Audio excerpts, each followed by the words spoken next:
നിസ്കാരം നേർക്കേറെ നിസ്കരിക്കാത്ത ആളെ 3 വട്ടം മടക്കി വിട്ടില്ലേ ഹബീബ് റസൂലുള്ളാഹി സ്വല്ലല്ലാഹു അലൈഹി വസല്ലം? മദീനത്തെ പള്ളിന്റെ ഉള്ളിൽ വെച്ചൊരു സഹാബി നിസ്കരിക്കാൻ, തങ്ങൾ പുറത്തുനിന്ന് ആ നിസ്കാരം ഇങ്ങനെ നോക്കി. നിസ്കാരം കഴിഞ്ഞു വരുമ്പോ നബി സല്ലല്ലാഹു അലൈഹി വസല്ലം പറഞ്ഞു, നിങ്ങൾ ഒന്നുകൂടി പോയി നിസ്കരിക്കണം, നിസ്കാരം ശരിയായിട്ടില്ല എന്ന് പറഞ്ഞു.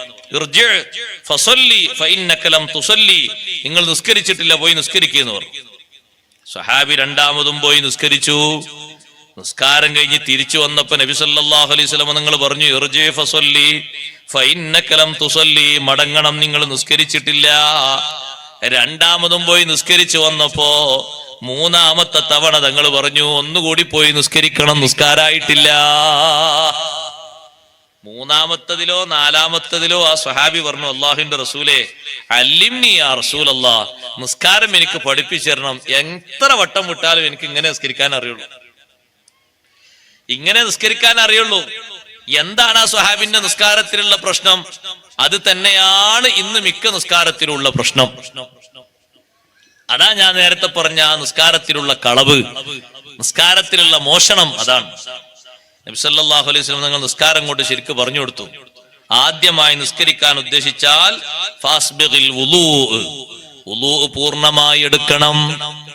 വുളൂ പൂർണ്ണമായി എടുക്കുമ്പോഴേ നിസ്കാരത്തിൽ അതിനുള്ള ഭക്തി ഉണ്ടാവുള്ളൂ. പൂർണ്ണമായിട്ട് വുളൂ എടുക്കണം.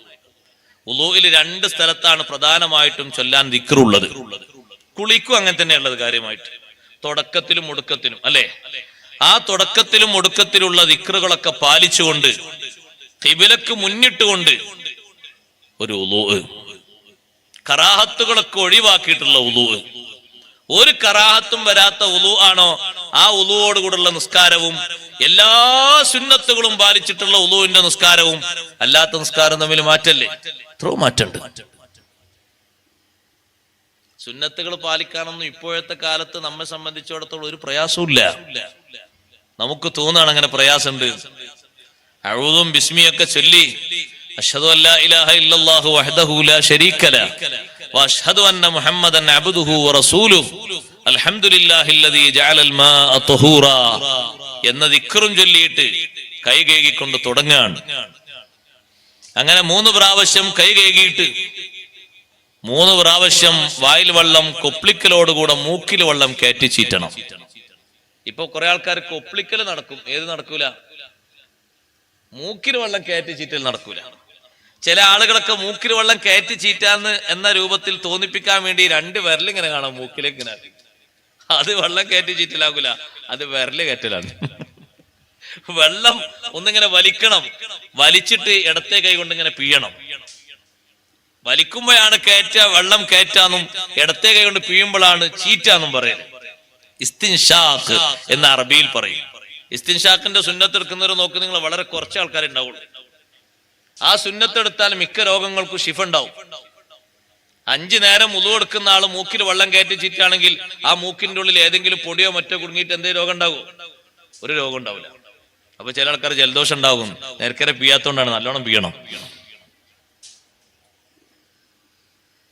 അങ്ങനെ ഇസ്തിൻഷാഖ് ചെയ്തുകൊണ്ട് മുഖം ശരിക്ക് കഴുകിയിട്ടുള്ള വുളൂ, മുഖം നന്നായി കഴുകണം. മുഖം കഴുകുമ്പോൾ തന്നെ സഹോദരങ്ങളെ, മുഖത്തിന്റെ അതിർത്തി മുടി മുളക്കുന്ന സ്ഥലം എന്നാണ് പറഞ്ഞിരിക്കുന്നത്. പക്ഷേ മുടി മുളക്കുന്ന സ്ഥലത്തിന്റെ കുറച്ചുകൂടി അപ്പുറത്തുനിന്ന് കഴുകിയെങ്കിലേ മുടി മുളച്ച സ്ഥലം കഴുകിയതാകൂ. മുടി മുളക്കുന്ന കൃത്യമായ സ്ഥലം നോക്കിയിട്ട് കഴുകരുത്, കുറച്ചുകൂടി മേലോട്ടുനിന്ന് കഴുകണം. അപ്പോഴാണ് ആ സ്ഥലം കഴുകി എന്ന് പറയുക. അത് ശരിക്ക് ശ്രദ്ധിക്കണം. ഈ കാണുന്ന ഈ ഫേസ് മാത്രം നനഞ്ഞാ പോരാ. മുടി മുളക്കുന്ന സ്ഥലം കഴുകി എന്ന് ഉറപ്പാകണമെങ്കിൽ നിർബന്ധമാണ് ഒരു ഇത്ര അല്ലെങ്കിൽ ഒരു അര ഇഞ്ചിന്റെ കണക്ക് മേലോട്ട് കഴുകണം. മേലോട്ട് ഇങ്ങനെ കഴുകിയെങ്കിലേ മുടി മുളക്കുന്ന സ്ഥലം കഴുകി എന്ന് ഉറപ്പാകൂ. 2 ഈ ചെവിക്കുറ്റിയുടെ ഭാഗവും നനയണം. അപ്പോഴേ ചെവിയോട് അടുത്തുള്ള ഭാഗം നനഞ്ഞു എന്ന് ഉറപ്പാകൂ. കുറച്ച് വെള്ളം ഇങ്ങനെ എടുത്തിട്ട് ഇങ്ങനെ ആക്കിയാ പോരാ. ശരിക്ക് വെള്ളം ഇങ്ങനെ ഇതിലെങ്ങനെ ഒലിച്ചിറങ്ങണം.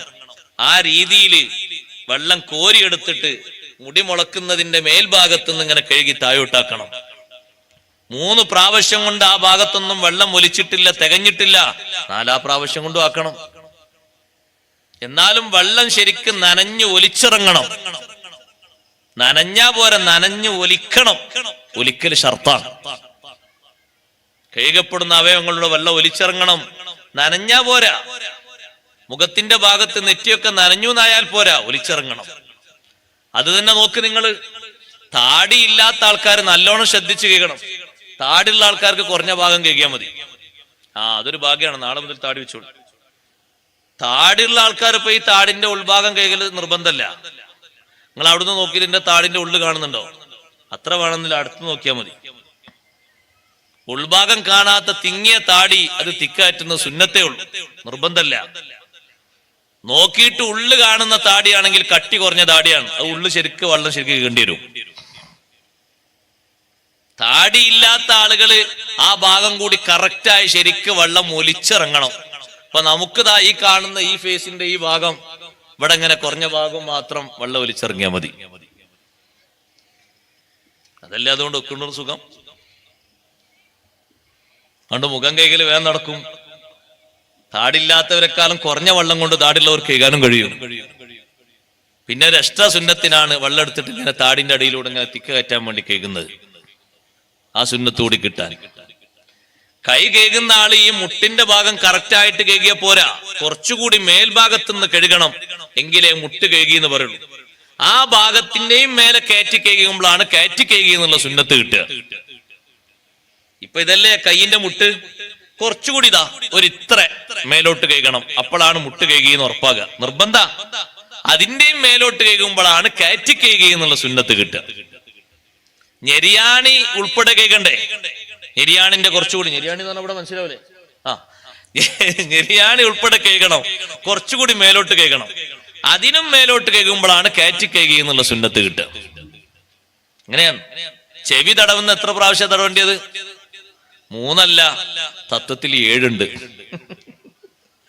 ചെവി ആദ്യം ഈ കാണുന്ന ചുളിഞ്ഞ ഭാഗല്ലേ, അത് 3 പ്രാവശ്യം വെള്ളം കൊണ്ട് തടവണം. പിന്നെ ഒരു കുഴിയില്ല ഇവിടെ, കുടിക്ക് സ്പെഷ്യൽ 3 വെള്ളം കൊണ്ട് വേറെ 3 തടവലുണ്ട്. പിന്നെ 7ാമത്തെ വക മൊത്തം ഒന്ന് നനച്ചിട്ട് മൊത്തം ഒന്ന് തടവലുണ്ട്. അപ്പൊ എത്ര? 7 7 വട്ടം. എന്തിനാ ഞാൻ അങ്ങനെ പറഞ്ഞറിയോ? ഹദീസിൽ പറഞ്ഞല്ല, അസ്ബിഗിൽ വുളൂ, പൂർണ്ണ ഉളു എടുക്കണം. ഇതൊക്കെ ഉൾപ്പെടുത്തിയ ഉളുവിനാണ് എന്ത് പറയാ? പൂർണ്ണ ഉളു എന്ന് പറയാം. അപ്പോഴാണ് ആ നിസ്കാരത്തിനൊരു വേറിട്ട ഭംഗി കിട്ടുക. കാലും കഴുകിയിട്ട് ഒരു തുള്ളി വെള്ളവും കൊടയാതെ തോർത്താതെ ഖിബിലാക്ക് തിരിഞ്ഞു നിന്ന് 2 കൈയും കണ്ണും മേൽപോട്ട് ഉയർത്തിയിട്ട് 3 പ്രാവശ്യം ദ്വാർക്കേണ്ട ദുആ ചെയ്തതിന് ശേഷം 3 പ്രാവശ്യം ഇന്നാ അൻസൽനാഹു ഫീ ലൈലത്തിൽ ഖദർ എന്ന സൂറത്ത് കൂടി ഓതിയിട്ട് വേണം സുന്നത്ത് നിസ്കാരം കാര്യങ്ങളൊക്കെ ചെയ്യാൻ. അതൊക്കെ നിർവഹിക്കണം. അപ്പോഴേ ഉളൂ പൂർണ്ണാകുള്ളൂ. അതിനിടയിൽ ആവശ്യമില്ലാതെ സംസാരിക്കരുത്. ഉളൂ എടുക്കുന്ന ആൾ ഉളൂയിൽ മുഴുകണം. ആവശ്യത്തിലധികം വെള്ളം ചെലവഴിക്കരുത്, പാകത്തിന് മാത്രം വെള്ളം ചെലവഴിക്കണം. ആ ഉളൂയിൽ നിന്ന്, കഴുകിയ വെള്ളത്തിൽ നിന്ന്, ഉറ്റി വീഴുന്ന വെള്ളത്തിൽ നിന്ന് ഒരൽപ്പം, 1 തുള്ളിയോ 2 തുള്ളിയോ ആണെങ്കിൽ അത്രയെങ്കിലും കുടിക്കണം. അത് സുന്നത്താണ്. ഉളൂ എടുത്ത് ഉറ്റി വീഴുന്ന വെള്ളത്തിൽ, ഉളൂ എടുത്ത വെള്ളത്തിൽ ശിഫയുണ്ട്, എല്ലാ രോഗങ്ങൾക്കും അതിൽ ശമനമുണ്ട് എന്ന് സയ്യിദുനാ റസൂലുള്ളാഹി സ്വല്ലല്ലാഹു അലൈഹി വസല്ലം പറഞ്ഞിട്ടുണ്ട്. കാരണം ഒരു ഇബാദത്ത് എടുത്ത വെള്ളല്ലേ, അതിന് മഹത്വം വേറുണ്ട് അല്ലേ? കാലിന്റെ അടിയിൽ നിന്ന് പൊട്ടിയൊഴുകിയ വെള്ളമല്ലേ സംസം അല്ലേ? കാലിട്ടടിച്ചിട്ട് ഇസ്മായിൽ അലൈഹി സ്വലാത്തു വസ്സലാമിന്റെ കാലടിയിൽ നിന്ന് ജിബ്രീൽ അലൈഹി സ്വലാമിന്റെ ചിറക് കൊണ്ട് മാന്തിയെടുത്തിട്ട് അവിടെ പൊട്ടിയ നീരുറവയാണ് മാഉ സംസം. കാലിട്ടടിച്ചിട്ട് വന്ന വെള്ളം, അതിനെത്ര മഹത്വമുണ്ട്, എത്ര ശ്രേഷ്ഠത ഉണ്ട്, എത്ര ബഹുമാനുണ്ട്, പറഞ്ഞാ തീരാത്ത ബഹുമാനുണ്ട്. ഉളൂവിന്റെ വെള്ളത്തിനുണ്ട് അത്രയും വലിയ ബഹുമാനം. അങ്ങനെ പൂർണ്ണമായിട്ട് നീ ഉളു എടുക്കണം.